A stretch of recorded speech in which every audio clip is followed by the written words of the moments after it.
નમસ્કાર, સીએનબીસી બજારની ખાસ રજૂઆત કોમોડિટી રિપોર્ટમાં આપનું સ્વાગત છે અને હું છું ઝરણા કંટી. તો આ સપ્તાહે આપણે એગ્રી કોમોડિટી પર ફોકસમાં રહી છે એની વાત કરીશું, કેમ કે ગઈકાલે જે સરકારે સોયાબીનના ખેડૂતોને ખુશ કર્યા છે. ગુરુવારના દિવસે આપણે જોયું કે એક ઘોષણા કરવામાં આવી કે મહારાષ્ટ્ર અને કર્ણાટકની સાથે હવે મધ્યપ્રદેશથી પણ સરકાર એમએસપી પર સોયાબીનની ખરીદી જે છે એ કરશે. અને આ સિવાય દેશમાં ખાદ્ય તેલનો ઇમ્પોર્ટ ઘટી રહ્યો છે. તો બીજી તરફ વધુ પડતા વરસાદને કારણે કોટનની વાવણી ઉપર પણ અસર થઈ છે અને ઊભા પાકને નુકસાનીની આશંકા બની રહી છે. આવામાં આજે આપણે નિષ્ણાતો સાથે ચર્ચા કરીશું અને સમજીશું આ તમામ એગ્રી કોમોડિટીના આઉટલુક વિશે અને આવનાર દિવસોમાં કેવો ટ્રેન્ડ અપેક્ષિત છે તે અંગેની પણ ચર્ચા કરીશું. આ ચર્ચામાં આપણી સાથે જોડાઈ રહ્યા છે તિર્સિલ એન્ટરપ્રાઇઝના રૂપેશ દલાલ. રૂપેશજી, આપનું સ્વાગત છે સીએનબીસી બજાર પર. તો રૂપેશજી, આ સોયાબીનની ચર્ચાથી આપણે ખાસ શરૂઆત કરીએ, કારણ કે આપણે જે રીતે જોયું હતું એમએસપી કરતાં બજારમાં સોયાબીનની કિંમતો ખાસી ઓછી અને એક સપોર્ટ કરવાની સરકારે કોશિશ કરી. અમુક રાજ્યોથી એમણે શરૂઆત કરી કે પહેલાં મહારાષ્ટ્ર અને કર્ણાટકની અંદર એમએસપીના ભાવ પર સરકારે ખરીદી કરવાની એક મંજૂરી આપી અને ત્યારબાદ હવે મધ્યપ્રદેશને પણ મંજૂરી આપી છે. આ પગલાંને તમે કઈ રીતે જોઈ રહ્યા છો અને ખાદ્ય તેલની કિંમતોને જોતા આ સરકારનું જે પગલું છે આ કેટલું આપને સપોર્ટ કરી શકે એ રીતનું લાગે છે?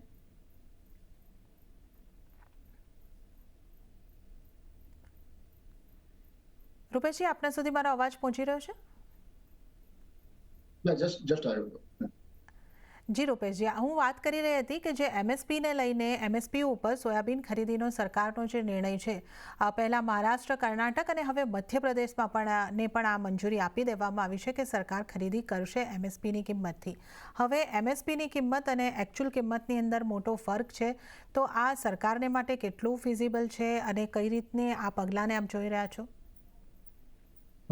મહારાષ્ટ્ર અને કર્ણાટકાની વાત અલગ થઈ ગઈ, એટલે માટે કે અત્યારના ઇલેક્શનનો માહોલ છે, એટલે ગવર્મેન્ટે ઇલેક્શન લક્ષી જાહેરાત કરી છે કે એમએસપી ના લેવલ પર ખરીદી કરશે. લાસ્ટ યર પણ મહારાષ્ટ્ર સરકારે એમએસપી ના લેવલ પર ખરીદી કરવાની બાંહેધરી આપી હતી, પણ એમાં સક્સેસફુલ થયા નતા અને ભાવ નીચે 4400-4500 ના લેવલ સુધી પહોંચી જવા છતાં પણ સરકારનું ઇન્ટરફિયરન્સ એમાં દેખાયું ન હતું. અત્યારના સોયાબીનના એમએસપી ના ભાવ છે અરાઉન્ડ 4892, અરાઉન્ડ ઓલમોસ્ટ 4900 ની આસપાસના ભાવ ચાલી રહ્યા છે. ફિઝિકલ માર્કેટમાં અત્યારના 10-15 દિવસ પહેલા ઘટીને અરાઉન્ડ 4200-4300 ની લેવલ પણ પહોંચી ગયું હતું. અને અત્યારના જે નવી જે મોઇસ્ચર વાળી છે, એટલે એના એ ભાવ ના કહી શકીએ, 3000 ની અંદર પણ ભાવ થયા છે, પણ એ તમે માર્કેટના ભાવ ના કહી શકો, ઉડાઉડ ભાવ કહી શકીએ, કારણ કે એમાં મોઇસ્ચર કન્ટેન્ટ બહુ વધારે છે. જનરલ અત્યારના જો ભાવ જોવા જઈએ તો મંડીઓમાં 4000 થી લઈને 4500 ની વચ્ચેના ભાવ ચાલી રહ્યા છે. Depends upon the moisture. 20% ઉપરનું મોઇસ્ચર છે. ગવર્મેન્ટના જે એમએસપી ના ભાવ છે તે 12% મોઇસ્ચર વાળા ભાવ છે. અને જો ફિઝિકલ માર્કેટની અત્યારના વાત કરીએ તો સોયાબીનના ભાવ બજારમાં જે 4400-4500 ની બોટમ 15 દિવસ પહેલા હતી, અને અત્યારના જે વધુ પડતા વરસાદની મહારાષ્ટ્ર, રાજસ્થાન, મધ્યપ્રદેશ અને કર્ણાટક આ મુખ્ય ઉત્પાદક રાજ્યોમાં વધુ પડતા વરસાદના હિસાબે ડેમેજની વાતો, ઇમ્પોર્ટ ડ્યુટી વધવાની વાતો અને સરકારની આ એમએસપી ના લેવાની બાંહેધરીની લીધે છેલ્લા નીચેના ભાવથી અરાઉન્ડ 400 થી 500 ની ઝડપી તેજી આવી ગઈ છે. એટલે હાલ બજારમાં ભાવ 4900 ની આસપાસ જ ચાલી રહ્યા છે, which is equivalent two MSP લેવલની વચ્ચે ભાવ છે. પણ સરકારની આ જાહેરાતના હિસાબે ડેફિનેટલી ટેકારૂપી જે ઘટતી બજારમાં ટેકો આવ્યો છે અને થોડીક રાહતનો શ્વાસ વેપારીઓ, સ્ટોકિસ્ટો અને મિલરોના માંથી લેવામાં આવ્યો છે. પણ જો હજુ ભાવ નીચે જશે, પછી સરકાર જો લાસ્ટ યરની જેમ જ ખાલી જાહેરાત પૂરતું જ જાહેરાત કરશે કે એકચ્યુઅલમાં લેવા આવશે, એ તો આવનારો સમય જ બતાવશે. પણ હાલની જાહેરાતના હિસાબે અને સરકારના પગલાના હિસાબે, જેમ કે મહારાષ્ટ્રના કૃષિ પ્રધાને ધનંજય મુંડેએ જાહેરાત કરી દીધી છે કે અમે એ પ્રમાણેની તૈયારીઓ પણ ચાલી કરી દીધી છે, ડેપો પણ બનાવવાનું શરૂ કરી દીધા છે. એને કારણે એવું લાગી રહ્યું છે કે રિયાલિસ્ટિક લેવલ પર ગવર્મેન્ટ તરફથી પણ પ્રયાસો ચાલી રહ્યા છે. પણ જો મહારાષ્ટ્રમાં જો આ વખતે ખાલી જાહેરાતો થશે તો મને લાગે છે કે આવનારા ઇલેક્શનમાં ખેડૂતોનું સોયાબીનને લઈને, કારણ કે ખૂબ જ લોસમાં છે ખેડૂતો સોયાબીનના હિસાબે, અને સ્ટોકિસ્ટો, વેપારીઓ ગવર્મેન્ટની નીતિના હિસાબે ખૂબ જ નારાજ અને અસંતોષની લાગણી બજારમાં જોવા મળી રહી છે. એટલે આ વખતે મહારાષ્ટ્રમાં તો કરશે જ, પણ મધ્યપ્રદેશમાં પણ એવું લાગી રહ્યું છે કે થશે, કારણ કે જે દેશના કૃષિ પ્રધાન છે શિવરાજ ચૌહાણ એ મધ્યપ્રદેશથી આવે છે. એટલે એમને પણ જવાબ આપવો પડશે. અને ત્યાં મારા ખ્યાલથી મહારાષ્ટ્ર કરતા પણ મધ્યપ્રદેશ બાજુ ભાવ ખેડૂતોની નારાજગી વધુ પડતી જોવા મળી છે. એટલે આઈ એમ ઓપ્ટિમિસ્ટિક કે આ વખતે સોયાબીનમાં ગવર્મેન્ટ ડેફિનેટલી MSP ના ભાવથી લેવામાં આવશે. જે પણ નુકસાની થશે તે વેઠવા માટેની તૈયારી પણ સરકારની દેખાઈ રહી છે. ઓકે, તો એક આ ઇલેક્શન લક્ષી જાહેરાત હોઈ શકે છે એ એક સંભાવના અહીંયા આગળથી ચોક્કસપણે દેખાઈ રહી છે. પણ જો સરકાર આને યોગ્ય રીતે અમલવારી કરે છે, એની અમલ થવાની સંભાવના, તૈયારીઓ અહીંયા આગળથી થતી દેખાઈ રહી છે ચોક્કસપણે, તો આની અમલવારી થાય તો ખેડૂતોને અહીંયા આગળથી એક ચોક્કસપણે એક સારી લાભ મળી શકે છે. MSPની કિંમતો પર સરકારને એમનો પાક અહીંયા આગળથી વેચી શકે છે. તો સોયાબીનના ખેડૂતોને માટે આ એક મહત્વનું સરકારનું પગલું અહીંયા આગળથી આવી રહ્યું છે. પણ ઓવરઓલ આપણે ખાદ્ય તેલની અહીંયા આગળથી વાત કરી લઈએ. રૂપેશજી, આપણે આ વખતના જે SEA દ્વારા જે ડેટા આપવા આવ્યા છે કે દેશની અંદર ખાદ્ય તેલનો ઇમ્પોર્ટ જે છે ઓગસ્ટમાં વાયોવાય ધોરણે 16% જેટલો ઘટ્યો છે. આપણે ઇમ્પોર્ટ ઘટવો એ તો એક સારું પગલું છે, કઈ રીતે આને જોવું જોઈએ, પણ 3% જેટલો ઘટાડો આ મહિનાની અંદર થયો છે. કઈ રીતે આપ આને જોઈ રહ્યા છો? ખાદ્ય તેલોના ભાવમાં થોડો કાબુ લાવવા માટે સરકારની પહેલા નીતિ એવી હતી કે ઇમ્પોર્ટ પર થોડું ધ્યાન આપવું જોઈએ. એને કારણે ઇમ્પોર્ટ ડ્યુટી ઘટાડી પણ હતી. અને છેલ્લા ઓગસ્ટ મહિના છોડીને એને પહેલાના 3 થી 6 મહિના જોઈએ તો એમાં ઇમ્પોર્ટ ડેફિનેટલી બહુ નોંધપાત્ર ઓલામાં વધ્યું હતું. હવે એને સરકારની domestic soybean seed, mustard seed, sunflower seed ને એ બધા જે ઘરેલું પાકો છે તેના ભાવ ખૂબ જ MSP લેવલથી વધારે નીચે જતા રહ્યા હતા. એના હિસાબે એ local industry, local edible oil ઇન્ડસ્ટ્રીને ટેકો આપવા માટે સરકારે જાહેરાત ઓલરેડી બજારમાં રૂમર બહુ સ્ટ્રોંગ ચાલી રહી છે કે ગવર્મેન્ટ ગમે ત્યારે ઇમ્પોર્ટ ડ્યુટીમાં વધારો કરશે. અને ઇમ્પોર્ટ ડ્યુટીમાં વધારો કરશે અને જો ત્યાંથી ઓગસ્ટ મહિનામાં ત્યાંથી ફોરવર્ડના ત્યાંથી સોદા કરે તો જનરલી બજારમાં ઇન્ડિયન માર્કેટમાં સપ્ટેમ્બર ઓક્ટોબરમાં માલો આવવાનો શરૂ થાય. અને ત્યારે જો ઇમ્પોર્ટ ડ્યુટી વધીને આવે, ઇમિડિયેટ ઇફેક્ટથી જો વધીને આવે તો એ લોસ ઇમ્પોર્ટરોને થાય. એને કારણે મને લાગે છે કે થોડો મંદ ઉત્સાહ ઇમ્પોર્ટરોમાં રહ્યો છે. અપાર્ટ ફ્રોમ ધેટ, ડોમેસ્ટિકના ભાવ ખૂબ જ નીચા હોવાના કારણે જે પણ લોકલ ઉત્પાદકો હતા, જે પ્રોસેસરો હતા, તે લોકોએ ડોમેસ્ટિક કન્ઝમ્પશન તરફ વધારે નજર દોડાવી. એને હિસાબે પણ ઓગસ્ટ મહિનામાં ઇમ્પોર્ટ ઘટ્યું છે. પણ મને લાગે છે કે આ વખતે અત્યારના ક્રોપની સ્થિતિ ખૂબ જ સંતોષકારક દેખાય છે. બજારમાં પણ એમ કે છે કે અરાઉન્ડ 1 કરોડ 15 લાખ ટનની આસપાસનું સોયા સીડનું પણ ઉત્પાદન થઈ જશે. કેરી ઓવર સ્ટોક પણ અરાઉન્ડ 25 થી લઈને 30 લાખ ટનની આસપાસનો દેખાય છે. Indian consumption is around 75 to 85 lakh ton.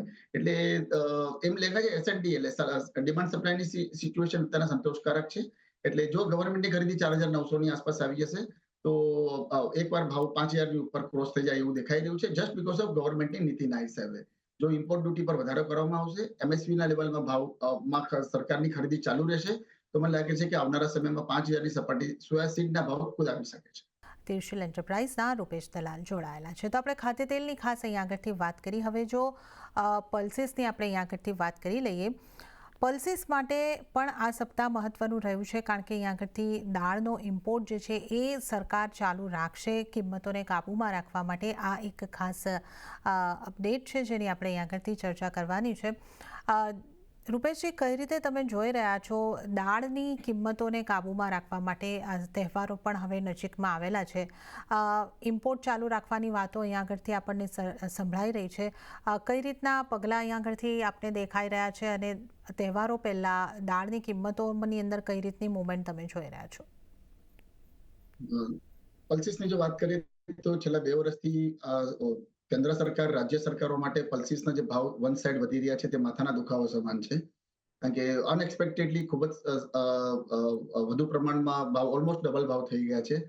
એમાં ગવર્મેન્ટ પણ વન સાઇડ MSP ના ભાવ પણ વધારી રહી છે તમામ પલ્સીસમાં.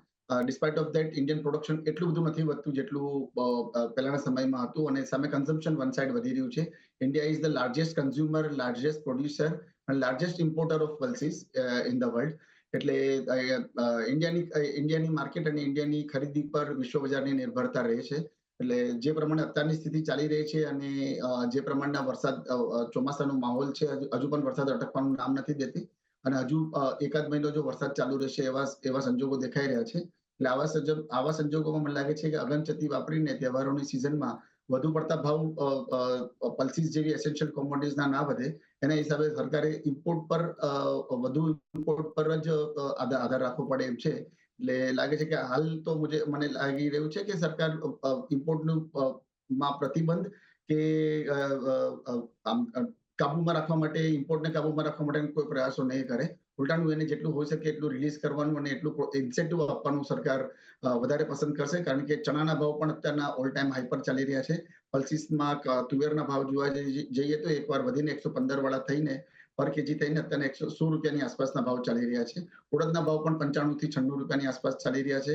વટાણાના ભાવ પણ અત્યારના હાલ ખૂબ જ 50 રૂપિયાની આસપાસ ચાલી રહ્યા છે. મસૂર 65-70 રૂપીસ પર કેજી ચાલી રહ્યું છે.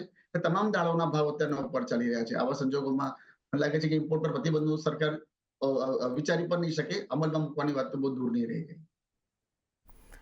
ઓકે, તો આ એક આપણે દાળને લઈને સ્થિતિની જે છે ખાસ કરીને અહીંયા આગળથી ચર્ચા કરી, પણ હવે કોટનની પણ આપણે અહીંયા આગળથી વાત કરી લેવાની જરૂર છે. કારણ કે આ વખતે આપણે જોયું કે વાવણીના આંકડાની અંદર પણ આપણે વરસાદ પહેલાં એક સારા વાવણીના આંકડા જોયા હતા, પરંતુ વરસાદને કારણે આ પાકને ખૂબ નુકસાન થતું દેખાયું છે. આંતરરાષ્ટ્રીય સ્તરે પણ કોટનના પાકને નુકસાન છે, ભારતમાં પણ કોટનના પાકને વરસાદને કારણે નુકસાન છે, અને જે રીતના આઈએમડીના અનુમાનો આવી રહ્યા છે કે વરસાદ હજી નવરાત્રિ સુધી પણ લંબાઈ શકે છે. તો આને કઈ રીતે જુઓ છો, અને કોટનની સ્થિતિ ઉપર કેટલી ઇમ્પેક્ટ વરસાદની થઈ છે અને કઈ રીતનો એ સ્થિતિ કોટનમાં બની શકે છે, રૂપેશજી? છેલ્લા 15 થી 20 દિવસમાં આપણે જો ચિત્ર જોઈએ તો ગુજરાત, રાજસ્થાન, મહારાષ્ટ્ર અને મધ્યપ્રદેશ અને કર્ણાટકા આ જે રાજ્યોમાં છે ખૂબ જ અતિવૃષ્ટિની વાતો આવી રહી છે. કહી શકીએ કે લીલા દુષ્કાળ જેવું ચિત્ર ઉભું થયું છે. અને આ તમામ રાજ્યોમાં કપાસનું ઉત્પાદન ખૂબ જ સારું થાય છે ખરીફ પાકમાં. અને એને પ્રાઇમ ક્રોપ કહેવામાં આવે છે કપાસને. એને હિસાબે નુકસાની અને કોટનનો ક્રોપ પણ હોય છે કારણ 4 થી 5 ફૂટની આસપાસનો જ હોય છે. એમાં વધુ વરસાદની એટલી અસર નથી થતી, પણ જે પ્રમાણે વાવાઝોડા સાથે વધુ પવનના હિસાબે થોડો ક્રોપને ડેમેજ થયો છે એવી વાતો બજારમાં છેલ્લા 15 થી 20 દિવસમાં ચર્ચામાં રહી. પણ આ જે નુકસાનની વાતો બજારમાં ચર્ચામાં રહી, ઇન્ટરનેશનલ માર્કેટમાં પણ નુકસાન છે એવી વાતો બજારમાં ચાલી રહી છે. પણ એની ભાવ સપાટી પર કોઈ અસર દેખાતી નથી. That is a big concern. કારણ કે ભાવ આટલા બધા નુકસાનીની જે 30 થી 35% નુકસાનીની વાતો પણ અમુક વર્ગ કરી રહ્યું હતું, એની સામે ભાવ જોવા જઈએ તો નીચામાં 57,000 પર કેન્ડી વાળો અત્યારનો 59,000 ની આસપાસ ચાલી રહ્યો છે. એટલે હાર્ડલી 2 થી 2.5% જેટલો જ વધારો એમાં જોવા મળ્યો છે. તો અને ઇન્ટરનેશનલ માર્કેટમાં પણ જે 71-72 સેન્ટ ચાલતું હતું તે અત્યારે 67-68 થઈને 60 એની આસપાસ જ બજારમાં ચાલી રહ્યું છે. એટલે ઉલટાનું ભાવ વધવાને બદલે ઇન્ટરનેશનલ માર્કેટમાં ઘટી રહ્યા છે. જ્યારે ઇન્ડિયામાં પણ અરાઉન્ડ 2 થી 5% આસપાસ જ વૃદ્ધિ થઈ છે. એટલે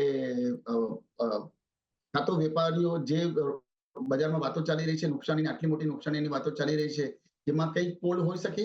અધરવાઇઝ તો ઉત્પાદન જેટલું છે એટલું જ હોઈ શકે. ભાવ સપાટી જોતા એવું લાગી રહ્યું છે કે માર્કેટે એટલું બધું જોરદાર રિએક્શન નથી આપ્યું હાલના તબક્કે, despite end of the season ચાલી રહી છતાં પણ. એટલે આઈ મીન ડાયલેમા કે એકચ્યુઅલમાં કોટનના ક્રોપમાં નુકસાની છે કે નથી. કારણ કે ભાવ સપાટી જોતા એવું લાગે છે કે નુકસાની નથી, પણ બજારની વાતો અને જે પ્રમાણેના વોટ્સએપ પર બધા ન્યૂઝ અને વિડીયોઝ જઈ રહ્યા છે એ પ્રમાણે એમ લાગે છે કે નુકસાની ખૂબ જ વધારે છે.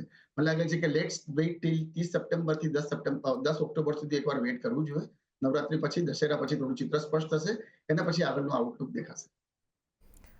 ઓકે, તો એના માટે આપણે થોડીક વેઇટ કરવાની રહેશે, કઈ રીતનું નુકસાન છે એને સમજવું પડશે, અને આગળ આપણે આના ઉપર કોટનની અંદર કઈ રીતની સ્થિતિ રહી શકે છે એના માટે થોડી રાહ જોવાની રહેશે. આપણી સાથે ચર્ચાની અંદર રવિ દિયોરા પણ જોડાયા છે. કુંવરજી ગ્રુપના રવિ દિયોરા આપણી સાથે જોડાઈ ચૂક્યા છે. રવિજી, આપનું પણ સ્વાગત છે કોમોડિટી રિપોર્ટ આ શોની અંદર. અને આપણે આજે ખાસ એગ્રી કોમોડિટીઝની વાત કરી રહ્યા છીએ. અત્યારે આપણે કોટનની થયેલી નુકસાનીની એક ચર્ચા કરી રહ્યા હતા. તો કોટન માટે હવે આપ કઈ રીતે જોઈ રહ્યા છો, કઈ રીતની સ્થિતિ અહીંયા આગળથી બનતી દેખાઈ શકે છે? જે રીતે વરસાદને નુકસાનના પણ આપણને અહેવાલો મળી રહ્યા છે કે પાકને નુકસાન થયું છે, તો કઈ રીતની સ્થિતિ આપ જોઈ રહ્યા છો આગળ કોટન માટે?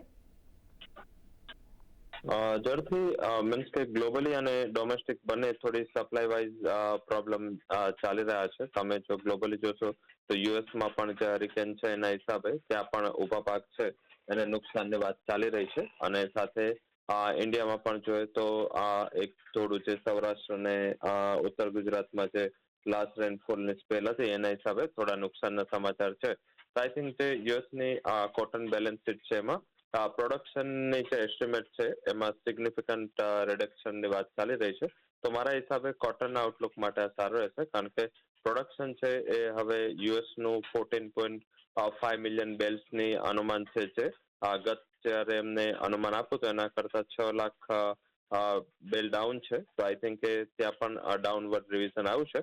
હાલાકી ડિમાન્ડને લઈને જે ઇન્ટરનેશનલ માર્કેટમાં કન્સર્ન છે અને જે કન્ઝમ્પશન જોઈશું તો લાસ્ટ વર્લ્ડ કોટન કન્ઝમ્પશન છે એ 4,60,000 બેલથી ડાઉનગ્રેડ કરવામાં આવ્યું હતું, મેનલી વિયેતનામ, બાંગ્લાદેશ અને ટર્કીના સાઇડથી. તો આઈ થિંક એવું લાગી રહ્યું છે કે આ વખતે જે એન્ડિંગ સ્ટોક છે એ થોડો ઘટશે. જે વર્લ્ડની ખાસ એવી લિક્વિડ બેલેન્સ શીટ રહી હતી કોટનની, એ જે સ્ટોક છે ઘટશે, તો એનો ફાયદો છે એ પ્રાઇસને મળશે. થોડી ડિમાન્ડ અને સપ્લાયના આઉટલુકને જોતા એવું લાગી રહ્યું છે કે આ વર્ષ કોટન ઇન્ડસ્ટ્રી માટે એક ટ્રાન્ઝિશનનું વર્ષ છે. આવતા વર્ષથી એક સિગ્નિફિકન્ટ છે આપણે 3-4 વર્ષ પહેલા જે ટ્રેન્ડ જોઈ રહ્યા હતા અને જે મોમેન્ટમ છે એ ફરીથી રિસ્ટોર થશે.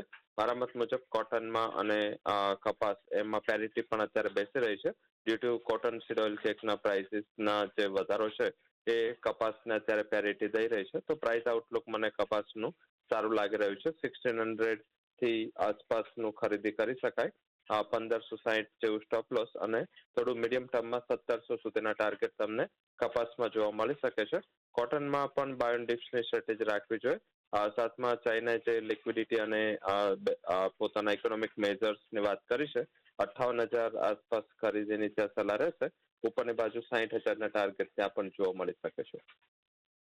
ઓકે, તો કોટનને પ્રાઇસીસ વાઇઝ પણ તમારે કઈ રીતનો આઉટલુક રાખવાનો છે એની પણ આપણે વાત કરી અને એના ઉપર અસર કરતા પરિબળો, વરસાદની સ્થિતિ એની પણ આપણે ચર્ચા કરી. રવિજી, રૂપેશજી સાથે અમે એક ચર્ચા કરી અત્યારે કે સોયાબીનની જે સરકાર ખરીદી કરી રહી છે, મહારાષ્ટ્રને, કર્ણાટકને અને ત્યારબાદ એમપીને પણ અહીંયા આગળથી એક મંજૂરી આપી છે કે એમએસપીને ભાવથી સરકાર અહીંયા આગળથી ખરીદી કરશે. પીએસએસ હેઠળ સોયાબીનની ખરીદીની વાત સરકાર કરી રહી છે, પણ કિંમતોની અંદર જે ડિફરન્સ છે એ જોતાં આપને લાગે છે કે આ એકચ્યુઅલી ફિઝિબલ છે? આપણે જે રીતે ચર્ચા કરી રહ્યા હતા કે આ એક ચૂંટણીલક્ષી નિર્ણય સરકારનો હોઈ શકે છે, તો આપને લાગે છે કે આ નિર્ણયનો અમલવારી થઈ શકશે અને થાય છે તો સરકારને ખોટ જઈ શકે? તો કઈ રીતની આની સ્થિતિ ખેડૂતો સુધી આનો લાભ પહોંચી શકે એવું લાગે છે આપને? મારા હિસાબે જે ભાવાંતર યોજનાની સાથે જે એમએસપીના પ્રાઇસે સરકાર ખરીદી ચાલુ કરશે, આમનામ એના સ્પોટ પ્રાઇસ છે એ ઉંચકાઈ જશે. આઈ થિંક મને લાગી રહ્યું કે આ સ્ટેપથી ગવર્મેન્ટની બેલેન્સ શીટને કોઈ મોટું નુકસાન પડે, કારણ કે સોયાબીનના પ્રાઇસ છે, એડિબલ ઓઇલ પ્રાઇસ ઉચકાયા છે. સાથે આગળના 2 થી 3 મહિના ડિમાન્ડના મહિનાઓ છે, ફેસ્ટિવિટીના મહિનાઓ છે અને ચાઇનાના ઇમ્પોર્ટનું પણ એવું લાગી રહ્યું છે કે ફેક્ટર તમને ઓક્ટોબર ઓનવર્ડ્સ ત્યાં પ્રાઇસીસને સપોર્ટ કરતું દેખાય. તો સરકારે આના સાથે સાથે જેમ આપણે ગયા શોમાં પણ ચર્ચા કરી હતી કે સરકારે જલ્દીથી સ્ટેપ ઇન કરી અને વાયદા બજારમાં જે અત્યારે સોયાબીન છે, સોયા ઓઇલ છે, સીપીઓ છે, આ બધા જે કોન્ટ્રાક્ટ ને સ્ટોપ કર્યા હતા એ સ્ટોપ કરી જો સ્ટાર્ટ પણ થઈ જાય તો પણ એક માર્કેટમાં ગ્લોબલ પેરિટી બેસી જાય. તો મારા હિસાબે ગવર્મેન્ટને પોતાની બેલેન્સ શીટ ખરાબ કરવા કરતા આ નિર્ણય વધારે યોગ્ય રહેશે. અને હજી એવું લાગી રહ્યું છે કે આ યોજના પછી સ્પોટમાં પ્રાઇસ ઉચકાયા છે. નો ડાઉટ સોયાબીનના પ્રાઇસીસ હમણાં છેલ્લા 1 થી 2 વીકમાં સારા એવા રિકવર થયા છે. મને નથી લાગી રહ્યું કે ગવર્મેન્ટને બહુ બધો માર પડશે, કારણ કે સોયાબીનના પ્રાઇસ આખા વર્ષ એક સાઉથવર્ડ ડિરેક્શનમાં પ્રાઇસે મૂવ કરી છે. મારા હિસાબે બોટમ બની ચૂકી છે. ઉપર 4850-49 સુધીના ટાર્ગેટ તમને જોવા મળી શકે છે. તો બહુ પારણ આવે એવું હાલના સંજોગોમાં દેખાઈ નથી રહ્યું. ઓકે, તો આ સોયાબીન પર એમએસપી પર સરકારની ખરીદીનો જે નિર્ણય છે, અમુક રાજ્યોને અહીંયા આગળથી મંજૂરી આપવામાં આવી છે, એના અંગે આપણે અહીંયા આગળથી ચર્ચા કરી. પણ રૂપેશજી, હવે જો આપણે મકાઈની વાવણીને પણ થોડા સ્પર્શી લઈએ અહીંયા આગળથી, આ સિઝનની અંદર હવે આપણે જોઈએ છે કે રેકોર્ડ વાવણીના આંકડા આપણી સામે મકાઈના આવી રહ્યા છે. આજે સરકાર ઇથેનોલને માટે પણ મકાઈને પ્રોત્સાહન આપ્યું છે, એને કારણે ખેડૂતો આ તરફ વળ્યા છે. આ જે વાવણીના આંકડા અત્યારે આવી રહ્યા છે, કઈ રીતે તમે જોઈ રહ્યા છો? મકાઈને અત્યારે જે ઉત્પાદનના આંકડા આવ્યા છે તો બહુ એન્કરેજિંગ છે, ખૂબ જ એન્કરેજિંગ છે. ભાવ ડેફિનેટલી 3,000 રૂપિયા પર ક્વિન્ટલની આસપાસ ચાલે છે. જનરલી 2,200 રૂપિયાથી આ સિઝનની શરૂઆત થઈ હતી. એમાં અરાઉન્ડ 30 થી 35% આ વખતે તેજી જોવામાં આવી. ઊંચા ભાવોના હિસાબે પણ થોડું એટ્રેક્શન થયું છે. ખેડૂતોનું. અને આજે ઇથોનોલ તરફ જે સરકારનું જે ઝુકાવ મકાઈના હિસાબે મકાઈનું પણ ઇથોનોલમાં જે વપરાશ પણ વધી રહ્યો છે અને એને હિસાબે પણ થોડું ડોમેસ્ટિક કન્ઝમ્પશન માં વધવાની અને ભાવ એવું લાગી રહ્યું છે કે માર્કેટમાં કે 2500 થી નીચે નહીં જવા જોઈએ. એ નીતિના હિસાબે પણ જો જોઈએ તો ખેડૂતો થોડાક આકર્ષાયા છે મકાઈમાં. અને હાલના તબક્કે જોવા જઈએ તો મહારાષ્ટ્રમાં, એમપીમાં આ બે જે મેઇન ઉત્પાદક રાજ્ય છે ખરીફ પાક માટેના, ત્યાં અત્યારે હાલના તબક્કે જો આગળ વરસાદ વધારે ના થાય તો મને લાગે છે કે ખૂબ જ સારો ક્રોપની આશા રાખી શકીએ. હાલ જે 3000 ભાવ છે તે 15 ઓક્ટોબર થી લઈને પછી ધીમે ધીમે ઘટવાનું શરૂ થશે અને મને લાગે છે કે 2300 થી 2500 ની વચ્ચે ભાવ સ્ટેબલ થઈ જવા જોઈએ એવી હાલના તબક્કે ધારણા દેખાઈ રહી છે. પણ ઇમ્પોર્ટ એક્સપોર્ટ સામે જો ડોમેસ્ટિક કન્ઝમ્પશન વધ્યું છે તો જો ગયા વર્ષે જોવા જઈએ તો બહુ ડિસ્કરેજિંગ એક્સપોર્ટ રહ્યું, કારણ કે ઇન્ટરનેશનલ માર્કેટમાં પાકિસ્તાનની ઇન્ડિયા કરતા અરાઉન્ડ 10 થી 15% ભાવ નીચે ઓફર કરતા હતા. એના હિસાબે ઇન્ડિયન એક્સપોર્ટને ખૂબ જ મોટો ફટકો પડ્યો છે ને એ સપ્લાય બંધ થઈ ગઈ. એની સામે ડોમેસ્ટિકમાં ઇથોનોલમાં જવાના હિસાબે એ સરભર થઈ જવાના હિસાબે ભાવ વધી ગયા છે. બાકી જો અગેન પાછું જો એક્સપોર્ટ પણ વધી જશે તો મને લાગે છે કે બમ્પર ઉત્પાદન છતાં પણ ઓવર સપ્લાય જેવી સિચ્યુએશન મકાઈના ભાવમાં નહીં થઈ શકે. ઓકે, તો આ જે મકાઈની સ્થિતિ છે એની આપણે અહીંયા આગળથી વાત કરીએ. એક રેકોર્ડ વાવણીના આંકડા તો અહીંયા આગળથી આપણને આવતા દેખાઈ રહ્યા છે ને એના અંગે પણ આપણે અહીંયા આગળથી ખાસ ચર્ચા કરી. ત્યારે ખૂબ ખૂબ આભાર આપ બંનેનો, રૂપેશજી આપનો અને રવિજી આપનો, અમારી સાથે આ ખાસ ચર્ચામાં જોડાવા બદલ અને આ ચર્ચામાં આપનો સમય ફાળવી ભાગ લેવા બદલ. ત્યારે જ કોમ્યુનિટી રિપોર્ટમાં આજની આ રજૂઆતમાં હાલ પૂરતું આટલું જ. હાલ મને પણ આપશો રજા, પણ વધુ અપડેટ અને સમાચારો માટે આપ CNBC ગુજરાત સાથે જોડાયેલા રહો. નમસ્કાર.